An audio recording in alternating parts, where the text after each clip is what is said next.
Okey, so kita guna daripada kedudukan lubang exhaust tu. Panjangnya saya akan ambil 98 inci. 98 inci tempat saya duduk, 98 inci. 98 inci ni sama dengan 2.5 meter. Dia sama ada 2 meter ataupun 3 meter. Antara dua tu lah. So saya ambil 25 lah tengah-tengah. Sebenarnya dia ada alat dia. Jabatan alat sekitar dengan alat dia. So kita pakai phone lah untuk mudah lah. Untuk kita nak try and error. Phone ni tak semestinya tepat lah sebab kita tak pakai dia punya span dia apa semua kan. Span tu memang betul-betul memang dia tarik sound memang lebih detail lah. So phone ni kita pakai ni untuk sekadar nak tahu je. Sekadar kita nak tahu bacaan dia berapa lah.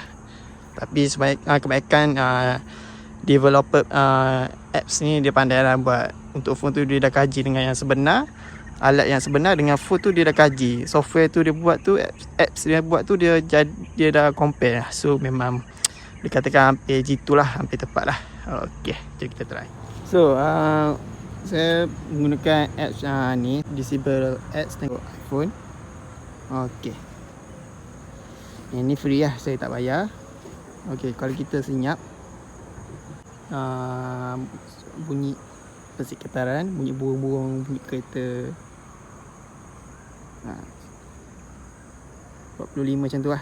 So kalau saya cakap macam ni lah, saya cakap 74 lebih, 60 maintain macam ni. So kalau motor untuk 150cc, tapi motor ni dah buat, cuma exhaust standard, cuma adjust piping. Adjust piping.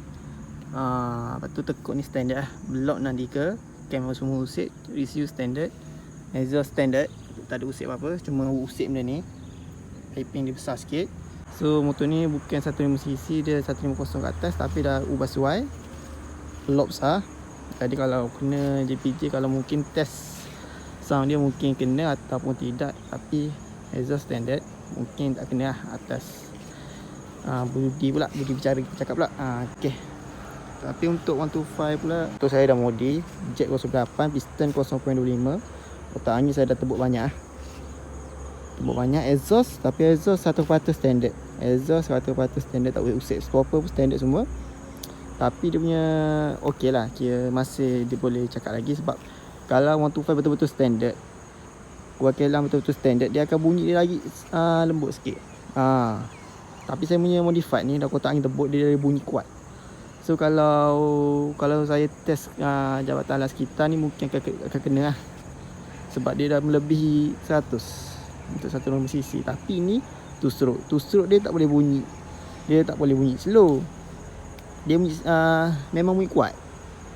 Tapi kalau 125Z betul-betul kuat kelang, dia akan bunyi dia lembut, bunyi slow. Dia tak kuat sangat macam yang saya buat ni. Yang saya punya ni melebihi lah. Tapi kalau RAM habis memang bunyi kuat lah. Kalau RAM RPM 6, dia akan okey lah, kira selamat lagi lah. Tapi kalau two stroke ni saya tak pasti. Saya rasanya mungkin selamat lah, sebab exhaust saya standard.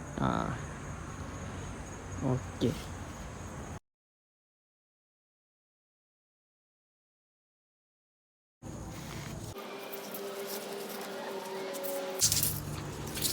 Ya, this is right.